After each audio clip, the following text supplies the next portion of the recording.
Hello and welcome to Dorks on Sports, a podcast about four dorks talking about sports. My name is Daniel. Joining me, as always, is Curtis Eastwood. Curtis, how are you doing over there?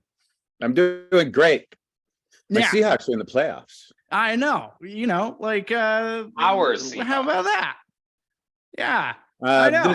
There's a fun video that's very viral right now on Seahawks Twitter of some idiot that was buddies with Colin Cowherd at the beginning. I saw that one. I saw this one. And anybody see this thing where they were talking about potentially trading for Jimmy Garoppolo and all this sort of stuff, and like what Jimmy Garoppolo might do for Seattle? And this guy was like, "Yeah, if Seattle gets above 500 at the end of the season, I'm gonna shave their logo into the side of my head." Yeah. I'm waiting for it to happen. So it's being retweeted and retweeted right now. My chiropractor brought this up today because I guess he actually like watches that show, and I made the mistake of when he said Colin Cowherd of being like, "Oh yeah, that guy hates the Seahawks," and he's like, "What?" It's like, nothing, never mind. Like, and then he asked me, he's like, "Oh yeah, well his like co-host said he would shave the Seahawks logo on the side of his head if they made the playoffs." He's like, "So aren't they in the playoffs? Because he didn't do it." And I was like, "Yes, the wild card is the playoffs. As far as I'm pretty sure we consider that playoffs. It is not regular season, ergo it is playoffs." They are definitely in the playoffs, thanks to the Detroit Lions for taking down Aaron Rodgers and the Green Bay Packers and helping our Seattle Seahawks get in there and potentially putting Aaron Rodgers into retirement.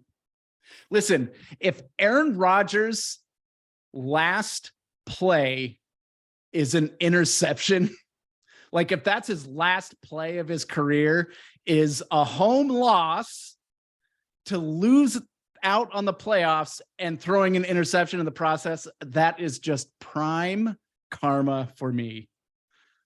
I think Brett Favre's last play was an interception to lose in the playoffs when he was with the Vikings.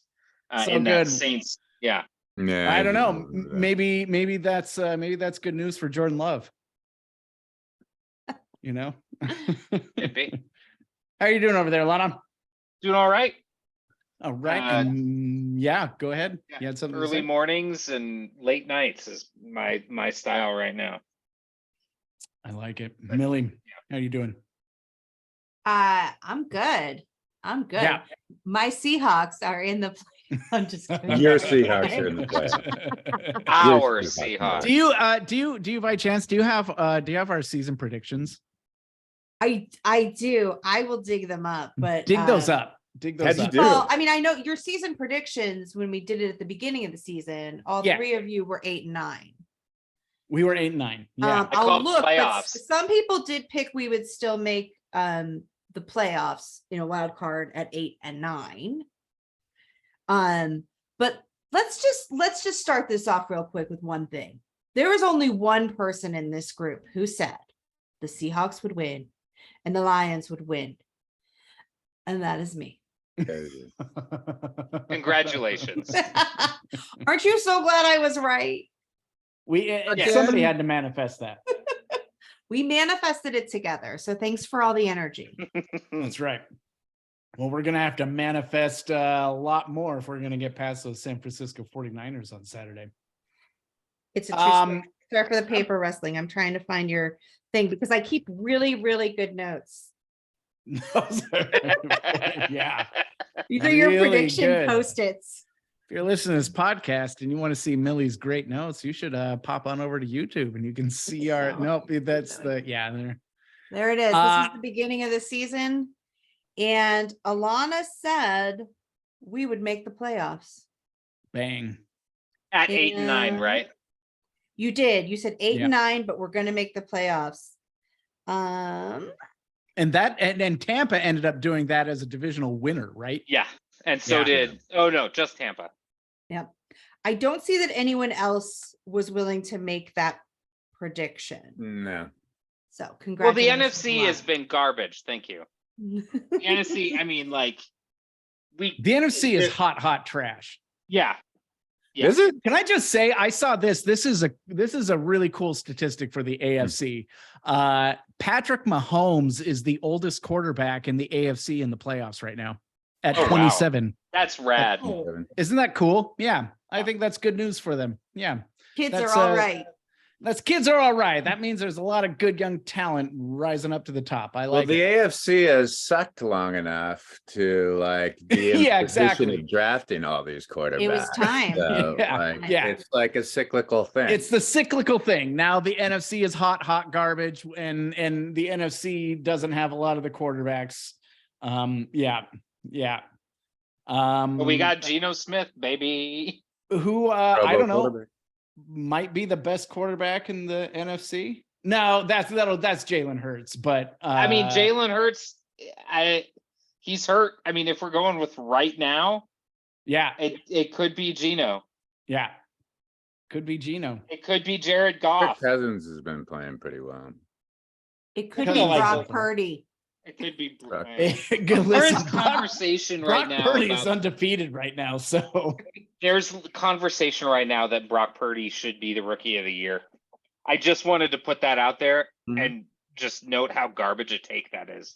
you know, if he played most of the season, I could get behind that. But when you've only played, I don't know, what, 6 games or something like that, no, I Right. can't give it to you. Yeah, I think you have to give him props that he's played pretty solidly. I mean, he's got probably the best roster in all of football right now 100%. to be playing quarterback for. So, I mean, it's Yeah. just like, I mean, what really is Stetson Bennett for like Georgia, right? Yeah, exactly. Like he's good, but he's got the best fucking football in college football, or the best team in college football Yes. around him. So, you know, I mean, it's easy to throw wide open passes when you've got like the best offensive line and the best receivers and all of this. sort of And a stuff. defense And who he- can bail you out if you make mistakes. I mean, come Exactly. on. It's He's so a two-time. very- Go Go ahead. ahead. Well, It's somebody's so gotta very go. 49ers to have, regardless of how good the quarterback is, if Mhm. they're not the superstar, then they're fine. It doesn't matter that they win. They're just fine because the team is so good, which makes me just feel bad. Just like I felt bad for Jimmy Garoppolo. Like, Yeah. oh, well, he's a game manager. Oh, go to hell. You know what? Game managers win games. I've said I it will before s- and I'll say it again. Every quarterback is a system quarterback. It's just that some quarterbacks find their system right away and other quarterbacks have to travel around and Geno Smith it until they find their system. Like 100%. I just like Tom Brady's a system quarterback. Full Yeah. stop. You know, maybe the only one I could think of that's not a system quarterback is Patrick Mahomes. And that's just because he's a magical little elf with a squeaky voice. And like, sometimes that happens. Sometimes you see the GOAT, actually the GOAT at a position, not just the GOAT at winning games, but somebody who is the best to ever play it. Yeah. And that happens to be Patrick Mahomes. But everybody else, Peyton Manning is a system quarterback. Yeah. Although Peyton Manning, I could argue he was, and he really preferred his system. But I Right. also feel like Peyton Manning has the football IQ to just destroy any system that he plays in. Sure. I think he would just master it. Yeah. He's pretty exceptional. But I fully agree with you, Alana. I think most quarterbacks are the system quarterbacks. And when we see a quarterback like really excel, that they found their system. And sometimes, I mean, I like to think that there are probably dozens of quarterbacks that we gave up on as busts who never found who were just never given the opportunity to find their system. I think there's a strong chance that this whole Geno Smith's revelation this year is going to potentially make general managers across the league reevaluate how they want to deal with young quarterbacks. I hope Yeah. so. I hope so Um, too. I fear that we like we were talking about in the chat. Rich Gannon is the closest similarity to Geno, right? Where he went through into the hinterlands for 7 years or whatever, and then reemerged and became an MVP candidate because he went into the right system. And so like we've seen it before, we've seen the plan used to be the Steve Young model and the frankly Aaron Rodgers model, where you learn the program, you learn the system, you learn how to be an NFL quarterback, and then you graduate into a starting role, and then instantly take your team to the Super Bowl because you've had that time. And we've moved so far away from that, and then we have some flash in the pan seasons or some, I mean, like Ryan Fitzpatrick's actually another really good example, because he came in later in his career and had success in a lot of places, but we haven't consistently stuck to that as a model. I really hope it changes, but it seems to me that the evidence points to this is something that happens every once in a while, and then we want the young guy that we can have on a rookie deal for 5 years. I've got a theory on why it exists the way it exists right now, and I think a lot of it has to do with, I mean, it's the allure from a front office perspective. It's the allure of getting a talented young passer on a rookie quarterback that you can suddenly spend a lot of money in other places.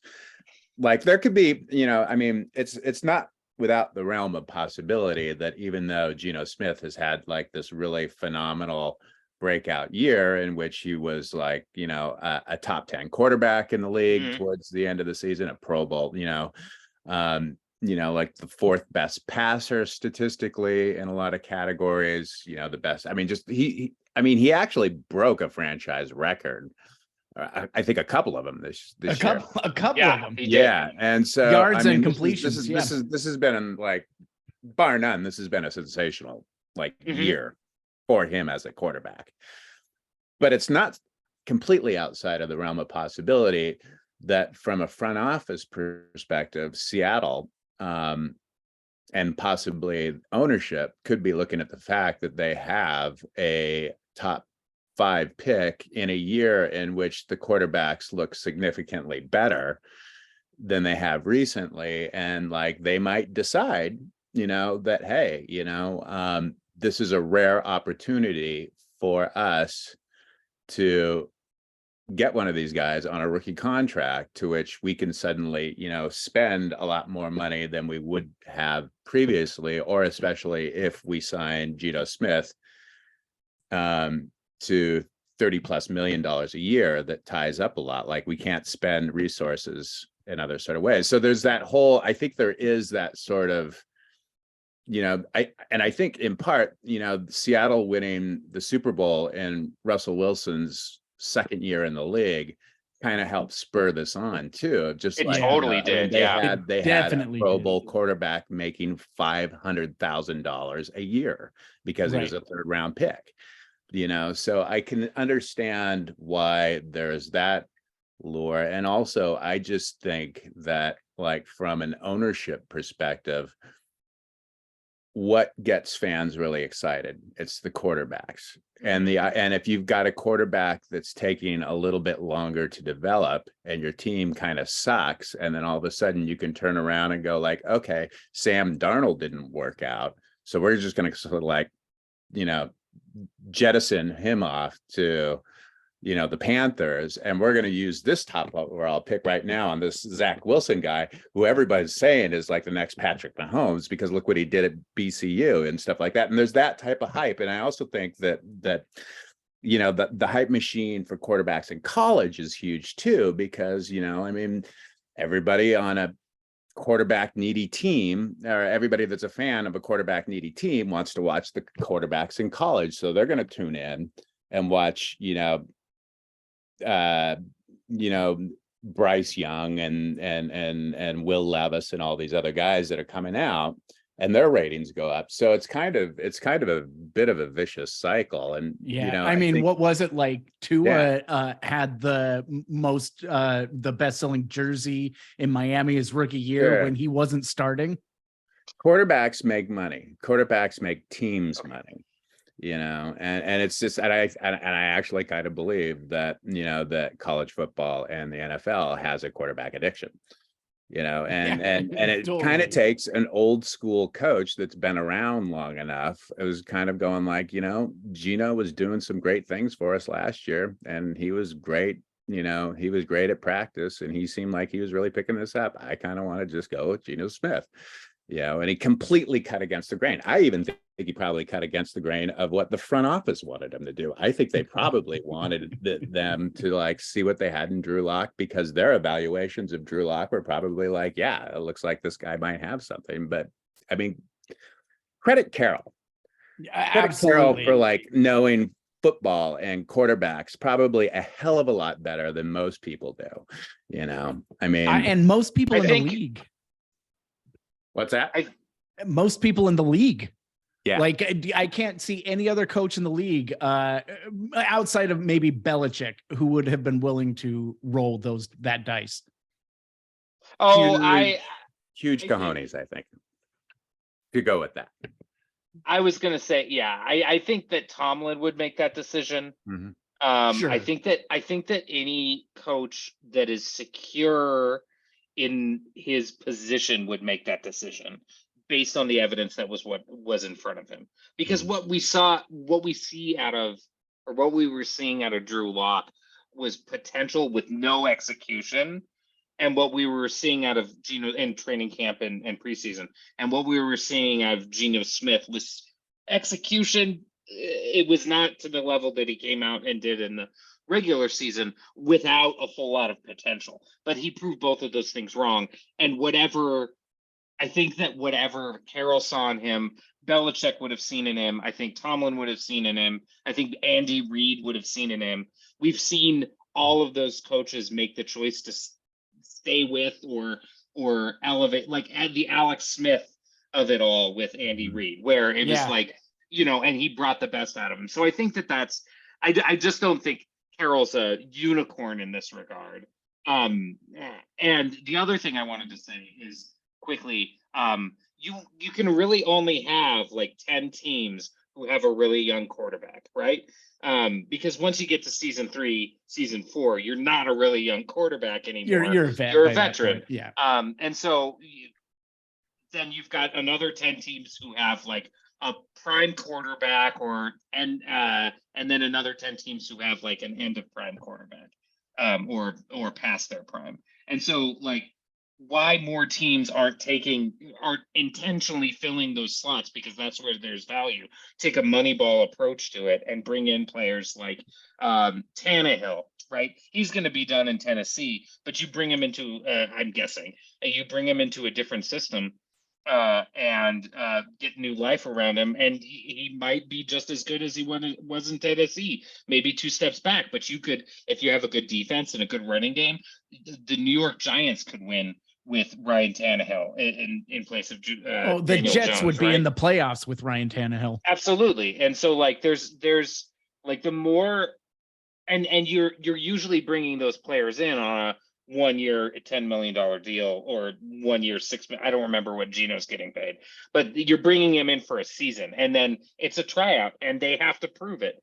And then you get somebody who's in their mid 30s, early 30s, and you could still have them for 3 or 4 years. I agree with Curtis. I think that this should be the model. I think that somebody getting out there and failing and then learning about the system and learning about how to succeed as an NFL player, you want that more than you want some young hotshot who comes in and fucking Zach Wilson's all over the place, right? Like that guy's a piece of shit, and they wasted a top 3 draft pick, a number 1 draft pick, right, on him. I don't remember. Number 2 overall. Number 2. Like that's gonna set them back, and we saw it set them back this year, because if they had Ryan Tannehill on that team instead, then that team is going 11-6 and contending for the NFC East.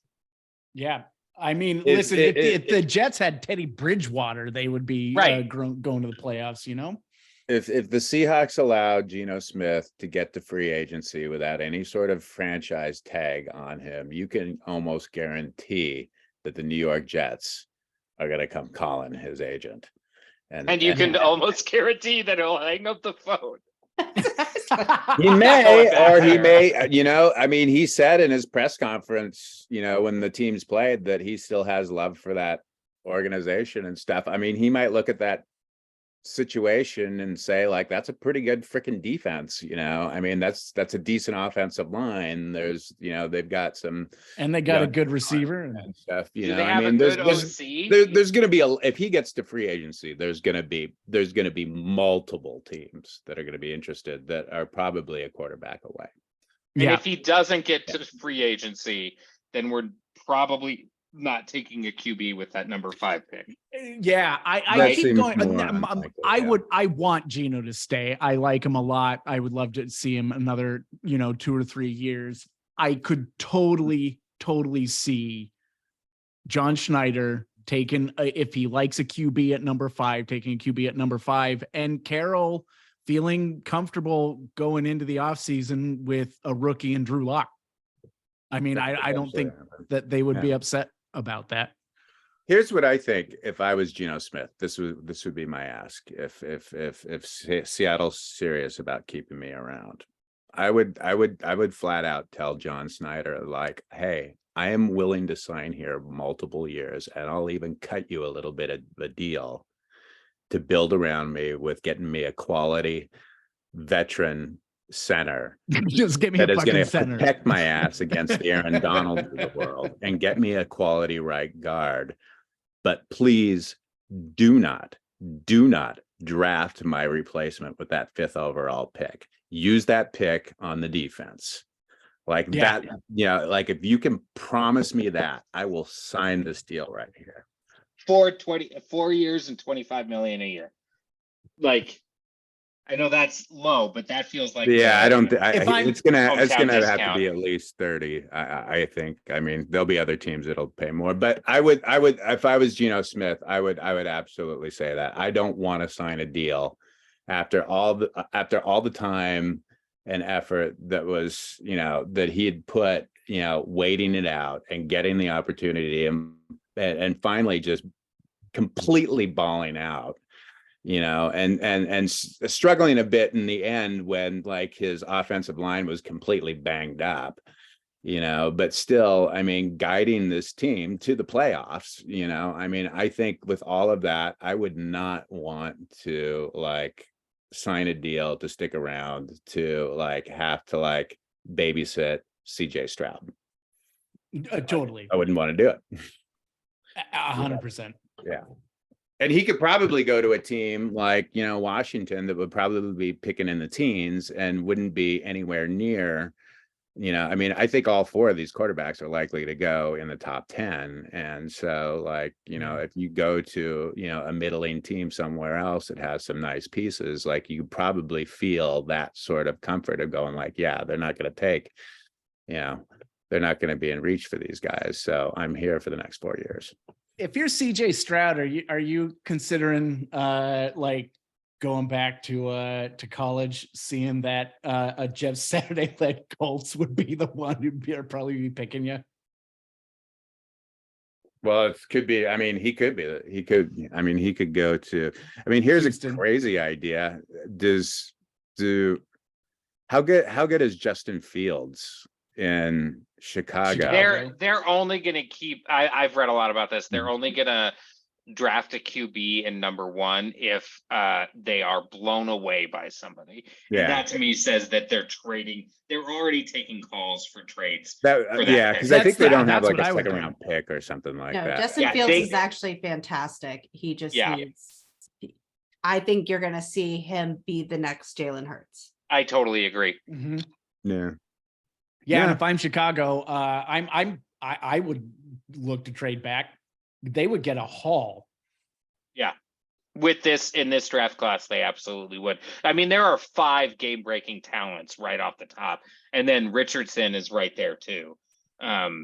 So I feel like, yeah, there's a lot of opportunity for them. Yeah, Yeah. absolutely. It's going to be interesting seeing how it all shakes out.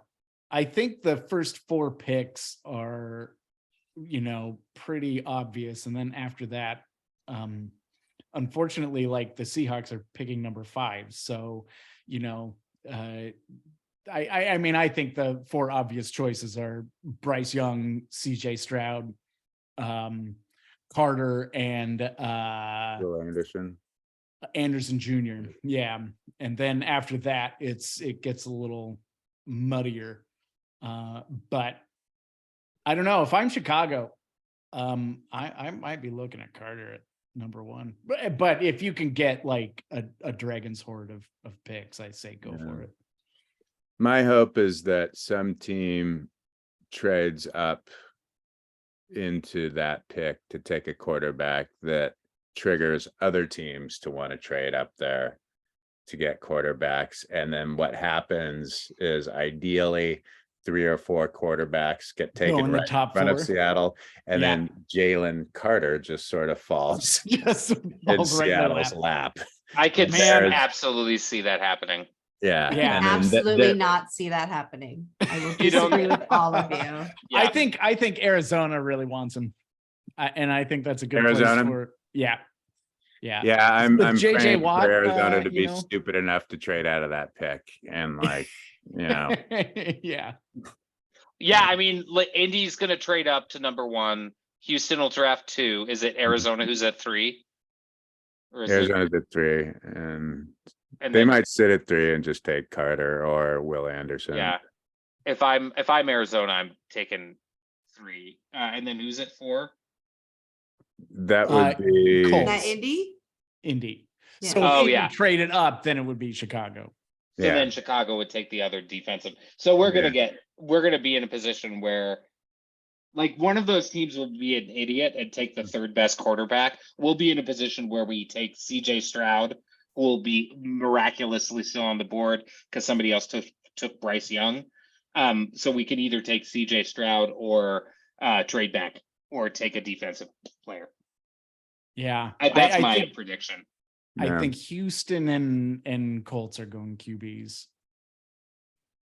But if a team like Washington calls and like someone like CJ Stroud still on the board and we've signed Geno at that point, like there's no reason not to trade down to Washington, right? Oh, absolutely. Oh, no. Give them so like then pick up a couple extra picks. They get their quarterback of the future. Everyone's pretty happy in that scenario. Here's the team that I'm really feeling that is likely gonna be desperate to trade up and probably do like some sort of like crazy sort of, Denver-esque type of like pick some players type thing. I feel it's gonna be Vegas. I think that they've got that scent of desperation around them. Yeah, and I gotta tell you, if like if Vegas comes calling like Schneider's way, and they're like, hey man, and I think they're like 8 or 9 or something like that. I mean, if they throw in like their 1st round pick, a 2nd round pick, and like Max Crosby, and like Patrick Alcorn's head just completely explodes because his favorite player is now a Seahawk. Like that would just like, I don't know. I think that would be football orgasmic for me. Oh, you know what? The only thing that would be better than that is if they trade for Russell Wilson, and then Patrick Alcorn would have to like sit with that. Yeah. No one's trading for Russell Wilson ever again. Oh my God. I kind of feel like whoever their head coach is going to be is going to want some control over that situation. I think whoever their head coach is going to, of who they're going to start. Like, I think they're going to go, I'll come in, but this Russell Wilson thing isn't a sure deal. Yeah. I don't know. Thank you, Denver Broncos. That couldn't have worked out any better than it did, because we're going to the Super Bowl now. I mean, it could have worked out a little better. They could have been a little worse. That would have helped. Yeah, they could have been a little worse. You know, yeah. You could have won one last game. That would have helped us out. I just hope Seattle doesn't do something. I'm nervous that if they don't reach a deal with Geno Smith, that they'll send 2 first-round picks to Baltimore for like Lamar Jackson.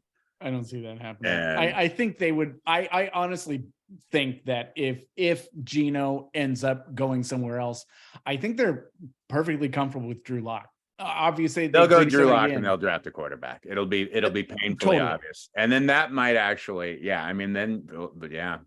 I mean, then you could really see teams trying to jump into that top 4 to try and, Yeah. But here's the thing. Can I tell you something, guys? Sure. I'm upset that the Seahawks got the shitty slot of the weekend. Yeah. This is by far not the worst game of the weekend. You know what the worst game of the weekend is fucking Dallas Tampa. Like I get Dallas Tampa, Miami Bills. Buffalo? That's gonna good. be I mean, that's not a competitive game. No, come on. The Jags game, that one's worse. That one's worse. I think that game will be competitive. I think it's just worse in terms nobody of cares. Like no fan base in San Diego and only fan base in Duval. Like nobody outside of Jacksonville cares about the Jags, but they care very much in Jacksonville. And here you have two teams like like the Seahawks 49ers. That's a rivalry. It's a damn shame that they're not giving more opportunity for it to be exposed to a nationwide audience at a better time. Part of me thinks it's because it's like Geno versus Brock Purdy, and the NFL is like, that's not going to sell any tickets. It's possible. I mean, why is Dallas and Tampa on Monday night? Because it's Tom Brady versus America's team, right? Like, even though America's team right now, let's face it is Buffalo. Is the Bills. They're everybody's second favorite team right now, except for like Dolphins fans. And I think that's probably why they aren't in that slot, because that does seem to be the biggest blowout sure thing opportunity is that Bills game. So I do think it's because everybody's wants to watch the Bills play, and because they are a favorite.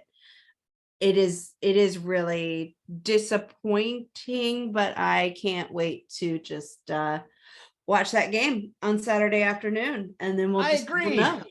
Once again, the Seahawks are the nobody believes in us team. I think the point spread in Vegas is like 11 points by now or something like that. 9.5. Oh, wow. It actually it was 10.5. Yeah. Okay. That's surprising. 9.5 is probably where it should be. We checked it tonight. 9.5 is actually probably where it should be. So, good for them. Because I think this game is going to be closer than the media thinks it's going to be. They played the 49ers. What was that? I think it was 23-13. 23-13. I don't know. I think Carroll's going to have this team ready to play. It's going to be hard. I am not saying that it is a sure thing that the Seahawks are going to go in and beat the 49ers, which it might very well be the best team in football right now. But I also don't think it's an impossibility at all. I mean, I think the Seahawks actually have a fighting chance against this one. Number one, just because, division games are always a little wonky anyway. There were those Tom Brady Patriots would drop a game to the lowly Jets or the Bills when they sucked, division games are weird. But I think this team is really fired up, and the defense seems to have figured it out a little bit. The running game is back on track. And when you have a good defense and you have a good running game, like that's a healthy combination to have some success in the postseason. They're also relatively healthy, the Seahawks, for this time of the year. So, they got some things going for them. The 49ers are also relatively healthy. But I'm just waiting for Brock Purdy to kind of like come down to earth a little bit. It's definitely time for that. If they let him throw the ball, that, right? Yeah. The last rookie quarterback, I think, to win a playoff game, isn't it Russ? Or am 10 years ago? Yeah. Am I wrong? I don't know. That's weird. I will do a Google. Yeah. Google that. Yeah. Did Mahomes not go his rookie year? No, he didn't play his rookie year. Yeah, Alex Smith played that year. Yeah. Okay. I see what we're doing. Yep. Let's not forget though, the first game that we played against the 49ers, which was our second game of the season, coming off the high of completely decimating Denver and thinking that was a big deal. Oh, it was the first game of the season. And it was the second game against 49ers, and we broke their quarterback and we still lost 27-7. Yeah. That's where we started with this team. And now this team is stronger. And in our last meeting, did not completely blow us out. So there's a lot of hope. There's a lot to hope. That first meeting to the Seahawks team was vastly different. They didn't trust Geno quite yet. The defense was horrible. We hadn't gelled in any way. We had a completely different running game, completely different defense. It's very different now. Yeah, very different. I wanted to circle back real quick. The last rookie quarterback to start a playoff game that his team won was John Wolford in 2020 against the Seahawks, but he only played the first quarter and they put Goff in the second quarter. Yeah, they're not. So it doesn't really count. Prior to that, it was Russ. Wow. All right. There you go. So that, interestingly enough, as it ties into this game, was a season in which the Seahawks swept the Rams in the regular season. Yep. And we were hosting that game. It was in that weird COVID year where there was nobody in the stands. And played a goose egg. And we all thought that, the fans and I think the players thought that, this is our year. We've got their number. We're gonna, and we knocked John Wolford out of the game, and Goss came in and tore us up. Yep. And we lost that. So as it ties into Seattle, and what Seattle's chances are, I'm not making any big illusions that I think Seattle's going to win this game. But funny things happen when division rivals play that third game. And I actually remember back in '83 when I first became a diehard Seahawk fan when I was a kid, we swept the Los Angeles Raiders that year, and we made it to the playoffs for the first time in franchise history. And we got all the way to the AFC Championship game and met them again. And they beat the shit out of us and went on to the Super Bowl and they won it. So sometimes that third meeting between three teams, like that team that, maybe the team that has won 2 in a row is kind of thinking we got their number a bit, and that other team is kind of going okay, we recognize that they did this and they did that and stuff, and so I would say Seattle's got a fighter's chance in this one. You know what I would like to see in this game? It's a close game. Brock Purdy They need a touchdown. They need a touchdown to win. Brock Purdy gets him down to the 5-yard line. He throws an incompletion. He throws another incompletion. 3rd down. It's all the marbles. He throws Tariq Woolen tip. Interception. Cody Barton. Seahawks going on. Yeah, Cody Barton gets the interception. Seahawks. He Seahawks feels like moving the on. Malcolm Smith of this all. Yeah. Richard Sherman loses his mind on Twitter. That's what I want to see. I'd love to see that. And listen, weird things happen all the time. Like with the Giants, when they beat the unbeaten Patriots in the Super Bowl, I think they were like had only won 9 games. They were a like 9-7 team, yeah. Yeah, they were 9-7 team, and then just ripped it off. Who's to say Seattle can't do that? Geno can have one of those like the Baltimore quarterback had just one of those all-time great postseasons when they won the Super Bowl. I don't know, 10 years ago. When was that? Where it's just like perfect in the postseason. Who knows? Geno could just have one of those postseasons. Here's another interesting thing. Last time we played them a few weeks ago, we didn't have K9 in that game. That's right. So actually, most of our backfield was pretty banged up. Super banged up. Yeah.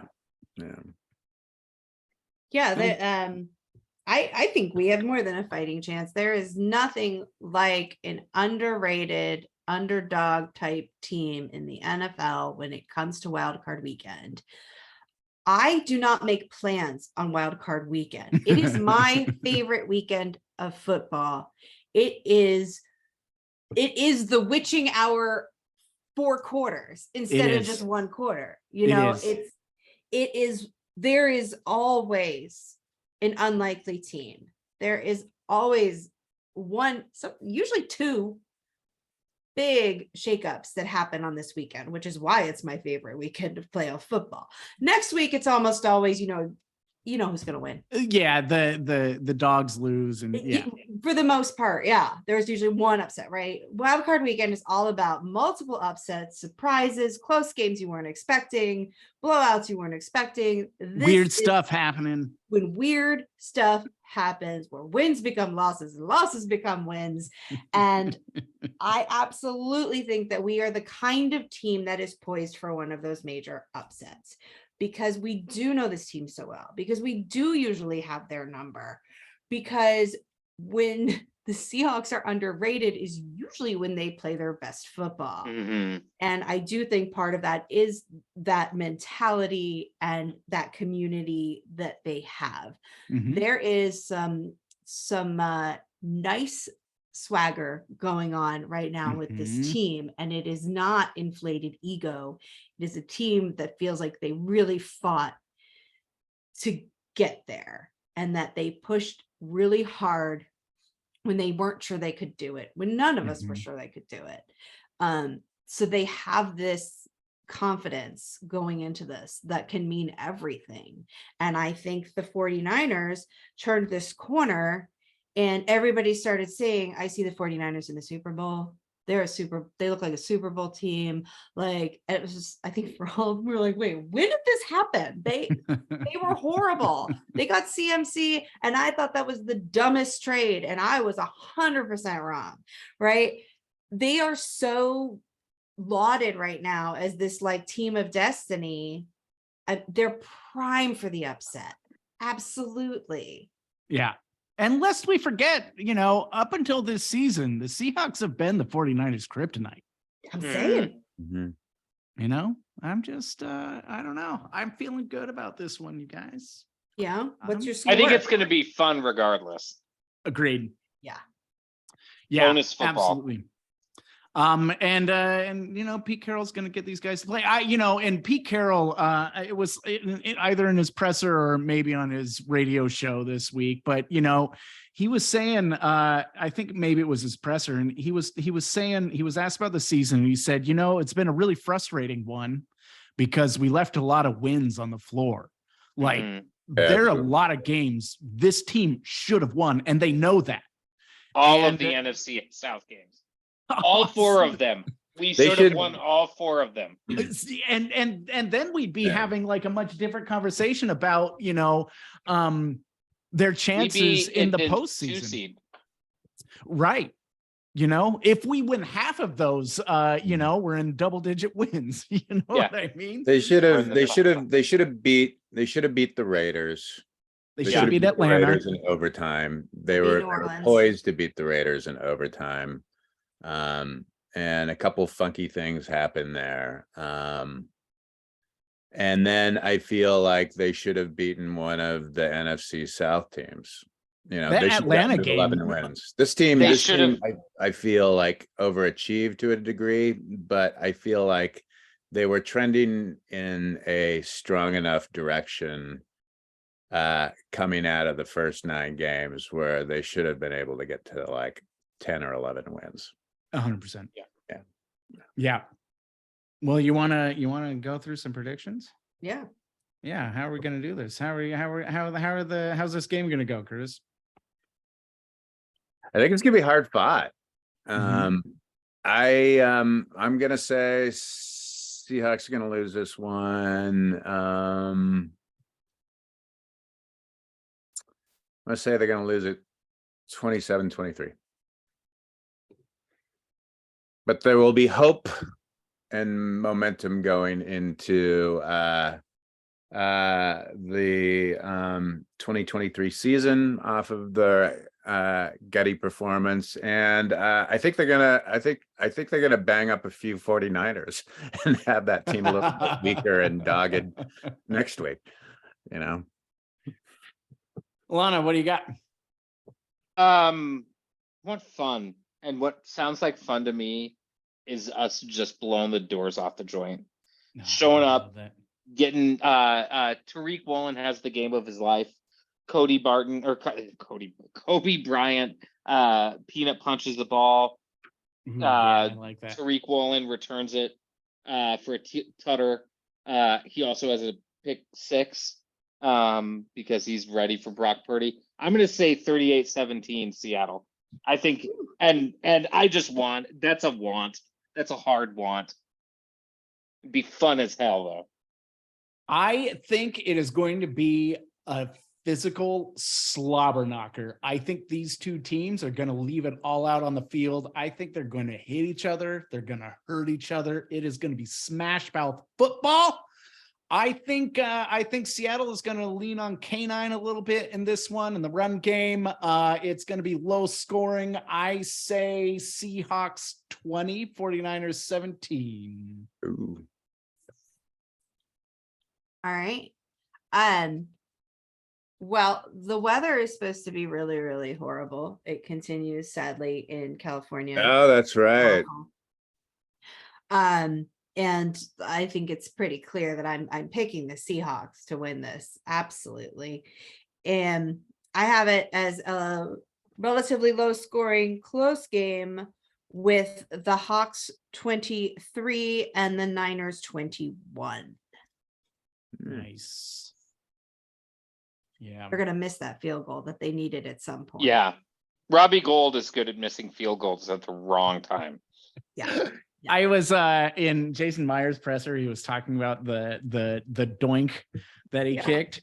And he was saying, he was like, there was a lot of wind coming from the right. And he was like, I just kicked it too good. He was like, I was trying to compensate for that wind. Unfortunately, I kicked it too good and it sliced right through it.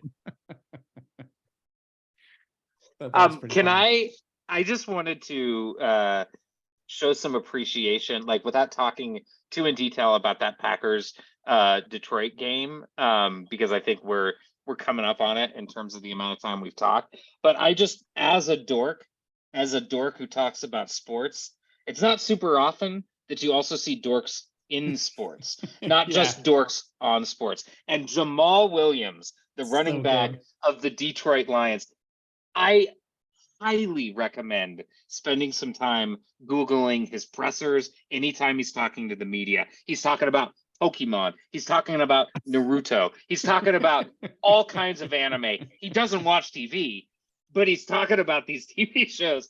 And then the cherry on the beautiful Sunday that is Jamal Williams is the next iconic post-game interview after Richard Sherman.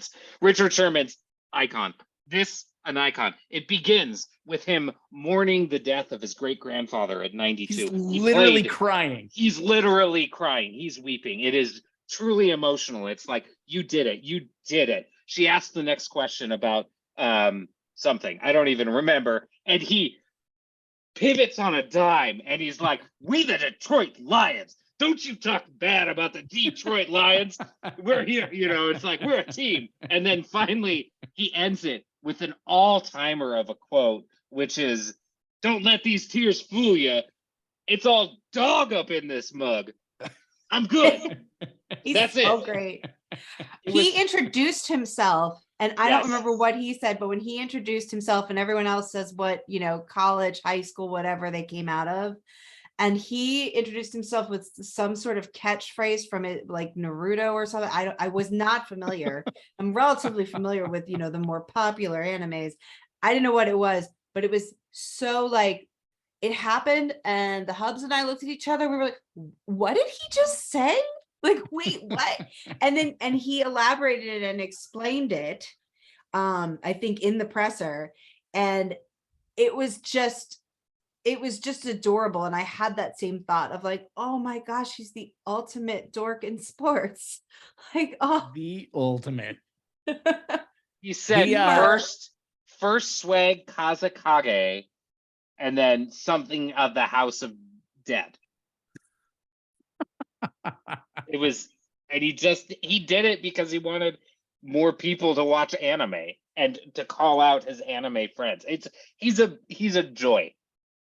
It's amazing. I loved how the Lions were celebrating like they just won the Super Bowl. They're not even going to the postseason, but the fact that they were able to beat Aaron Rodgers and the Green Bay Packers and spoil them from going to the postseason, just that spiteful energy. In Green Bay. In Green Bay.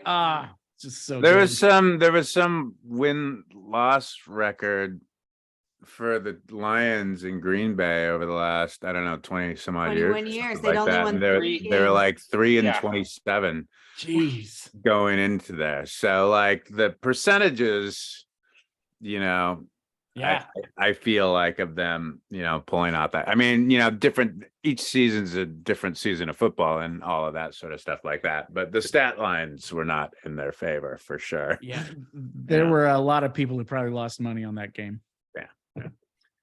Yeah, for sure. That was an entertaining game. I like that team. Go Lions. You got a good team there. You want to talk out about some stuff? Sure. Don't call me first, though. I have to think of what I want to talk about. Okay, I can go first. I'm gonna get real dorky right now. One of the things that I just dork out about in general, this is just a thing that infects my brain and it sits in there and I obsess on it. It's an itch that I always have to scratch, and it's that I'm always thinking about what human beings looked like, were like, from the beginning, like 2 million years ago, like 100,000 years ago. And then I think like, how did we get here? Like who decided that we were all going to like leave our tribes and live in cities and elect leaders and create capitalism and, all of this stuff. And so I discovered a book called Sapiens, A Brief History of Humankind by Yuval Harari. And this book was written for me. This is exactly what this book is about. And this man thinks like I do.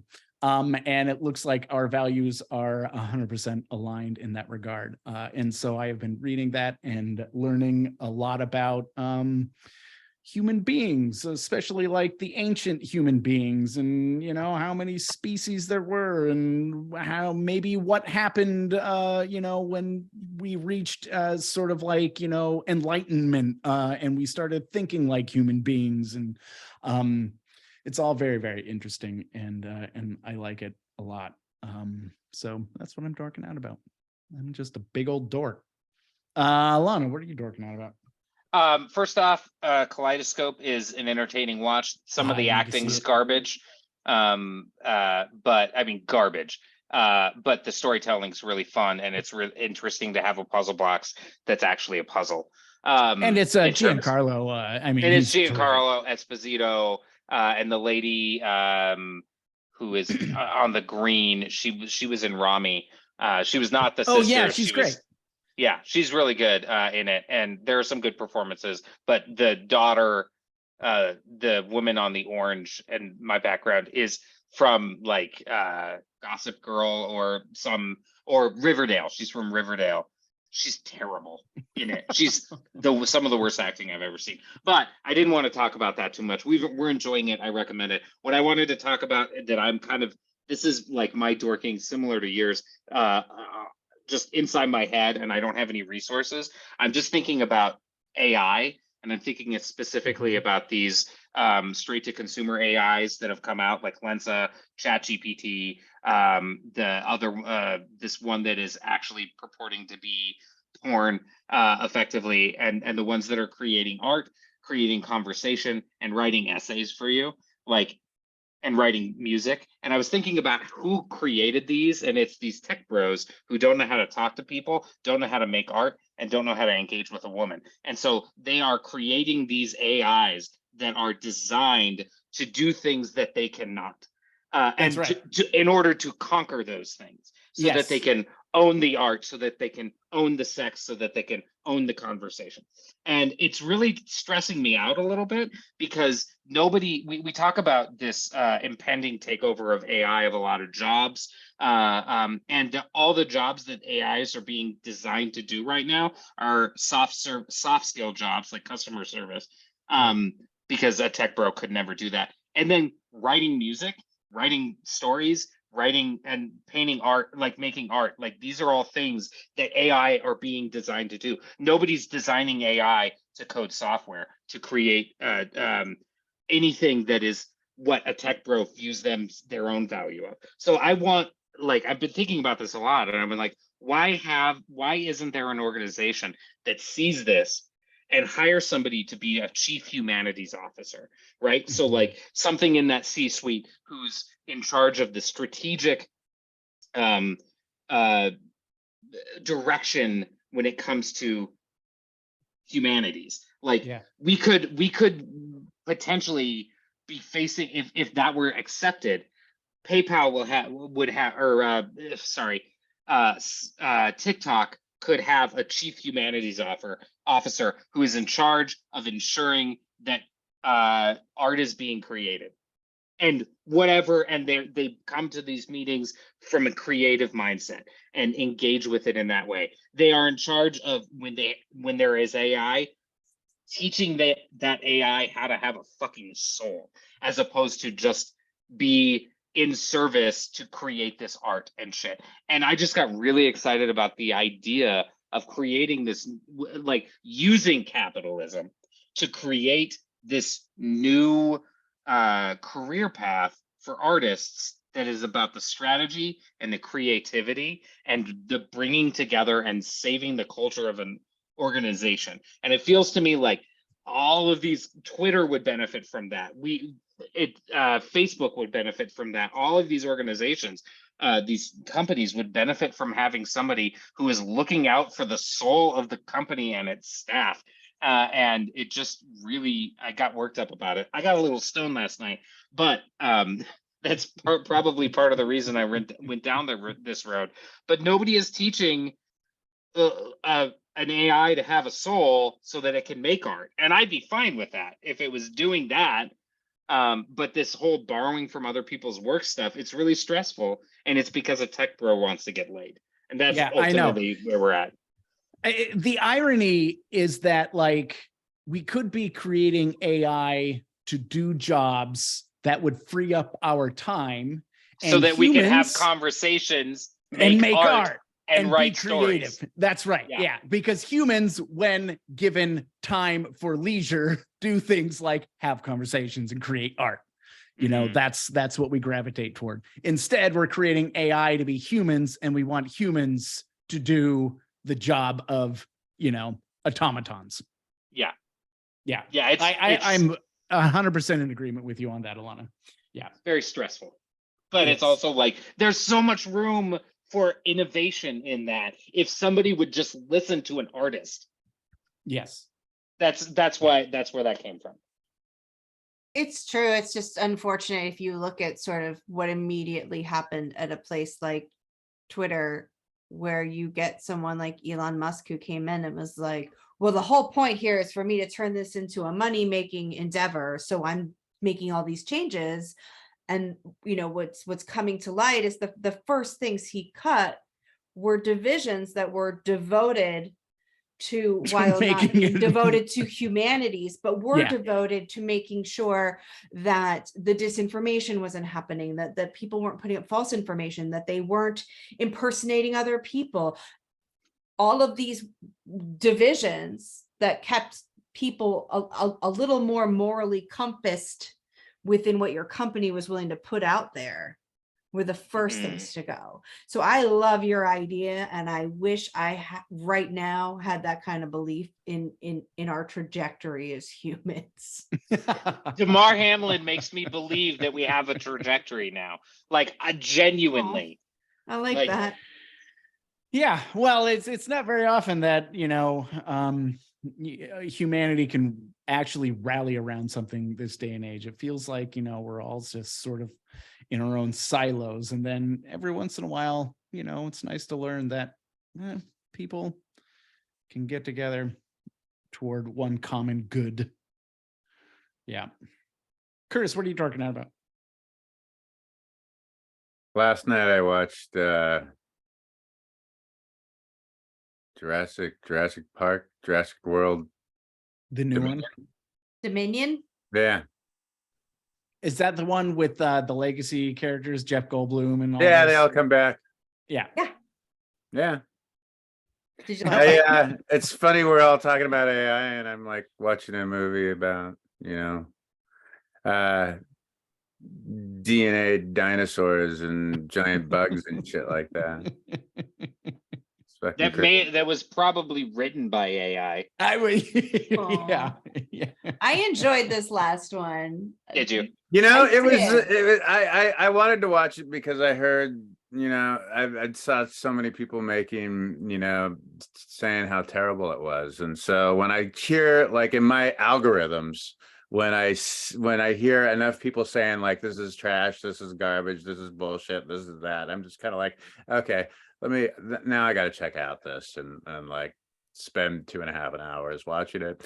And you know, it wasn't the best, but I enjoyed it. I'm with you there. There was fun acting involved. I got my Jeff Goldblum doing my Jeff Goldblum stuff. And I gotta say, Campbell Scott was a great sort of villainy foil. And speaking of Bezos and Musk and all those guys, I mean, like what you're talking about is kind of what's in this storyline and stuff. And it was I mean, there's a lot of preposterous stuff. I mean, people are like, you know, driving, you know, tractors and hay balers, and there's stegosauruses like walking right down. Like the whole thing is about like I didn't see the last, you know, Jurassic World movie, so I have no idea how they got to this point.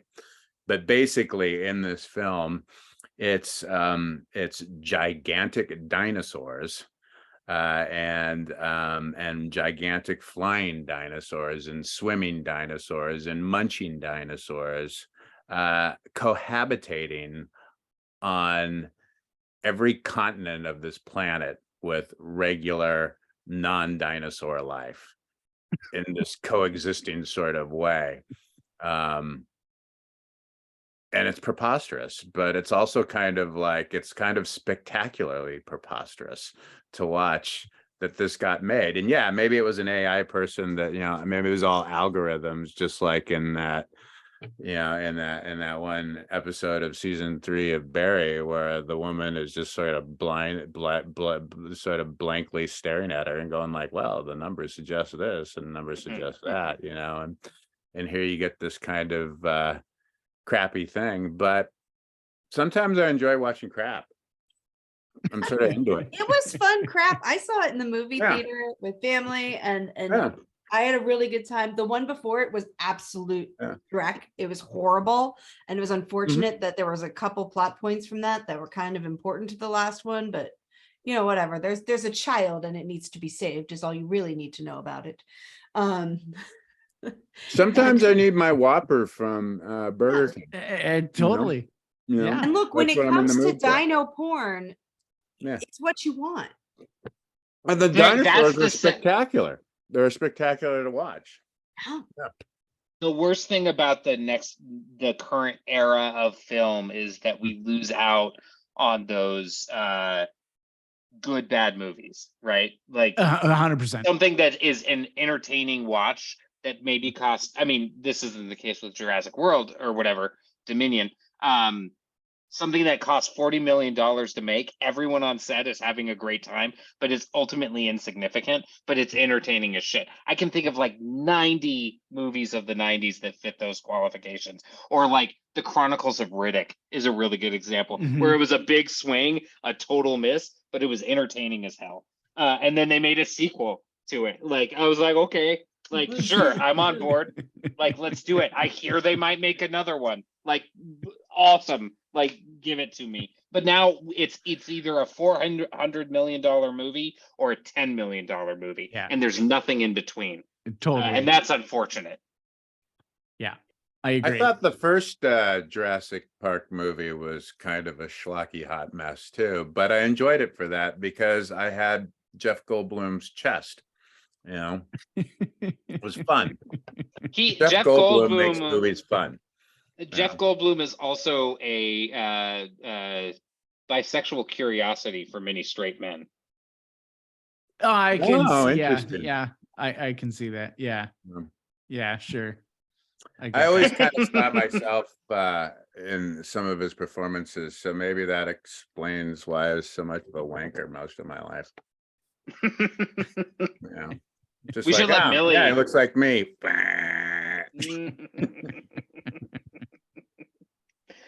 We shouldn't let Millie dork it. Yeah, so I think I've mentioned previously that during this fantasy time of year for fantasy football, I spend a lot of time listening to this season, especially the ESPN fantasy football podcast. I really enjoy it. I enjoy Daniel Dopp, especially. He's a really fun analyst. And when the fantasy show existed, which I think I told you all about, which was Matthew Berry when he was still on ESPN, Daniel Dopp was his sidekick. And they used puppets, and it was just really, really fun show, by the way, for fantasy and for football in general. So Daniel Dopp has become much more prominent on ESPN this season, and he leads the podcast along with Field Yates and my personal favorite analyst, Stefania Bell. And it's a lot of fun, to the point that I started listening to multiple episodes in a week. It was way too much fantasy football, really, but I did it anyway because that's what I was listening to in my car when I would commute. So now season's over, and so I needed to find new podcasts, and found a couple articles, sort of people's, top podcasts for 2022. And I have a tendency to only listen to one or two, maybe podcasts at a time. So I'm not one of these people who has like 80 different podcasts I listen to. So I'm really, really picky. It has to really pull me. And I just discovered this podcast because of that list. Apparently lots of people know about it. So, I'm not claiming to discover anything new. But it's called Normal Gossip. They just started their third season, so it's not huge, but it's definitely starting to become popular. And the premise of Normal Gossip is it's a conversation with the host, Kelsey McKinney. It's comedic gossip. It's submitted by real people telling a real story from their life. And then she and the producers reach out to the people who are actually involved to get more information about the story and to vet it and to talk to different parties involved if possible. It's incredibly anonymous. They don't share anything. So, you you're not adding anybody's dirty laundry. You're just telling the stories. And it's usually done with her and then a comedian type host to have to tell the story to. So as they go, there's stopping points of like, so what do you think she's gonna do now? Kind of moments. And you're like, well, I'm pretty sure this is what I would do. And it's like, yeah, but you've got 30 more years of experience in your life. So that is not what this person is about to do, kind of moments. And I am just very quickly in love with this podcast. Like I said, that's hard to do with me, to win my heart that quickly. So I definitely recommend Normal Gossip. I also recommend, from the list I got, they actually told you what episode to start with, which I think is really helpful with podcasts. That's super helpful. I always like to start at the beginning, and it's not a good idea. It's probably why they don't grab me a lot of the time. So season 2, episode 1, Grandma's Best Friend Dot, is the episode that I started with, and it is hilarious storytelling based on true story gossip. Excellent. Sounds like a good time. I have a really recommendation for you as well, Amelia, that sounds similar categorically, which is called Beautiful Anonymous. That's a great podcast. Yeah, it's hosted by Chris Gethard. And the concept is 1 phone call, 1 hour, no names, no holds barred. And so it's just basically him and another person talking on the phone for an hour. And it is riveting at times, just absolutely riveting. And I love it. And Chris Gethard is one of the best listener hosts, comedians that you can possibly imagine, because he is always saying yes. So I strongly recommend it. Say it especially again. because Beautiful Anonymous, so beautiful / anonymous. Okay. It's an Earwolf podcast, which is a podcast producing company. I'm putting it into my little thing right now to see if I have it. Yeah, it's great, and he's got an extensive improv background, but he just has the gift of gab. He can talk to anybody, and does, and it's an hour on the nose, like no more. It could be less if they hang up, but he's not going to. So when the hour is up, the phone call stops, and that's it. So is it called Beautiful Stories from Anonymous? No, Beautiful / Anonymous. You'll find it on Spotify as Beautiful Stories from Anonymous People. Okay, yeah. I'm trying to actually remember. use Podbean, but that is what it's called there. But I can see the little square is Beautiful / Anonymous. So I found it. That's it. Yeah, that's a fun podcast. All right, I'll give it a shot. Yeah. You give Normal Gossip a shot. Yeah, absolutely. That sounds like right up my alley too. All right, it's a deal. Done and done. All right. I listen to a lot of podcasts. All right. Hey, you should check out Curtis's blog if you haven't, 12life.com. He's always got some really good stuff on there, especially during the postseason with these exciting Seahawks.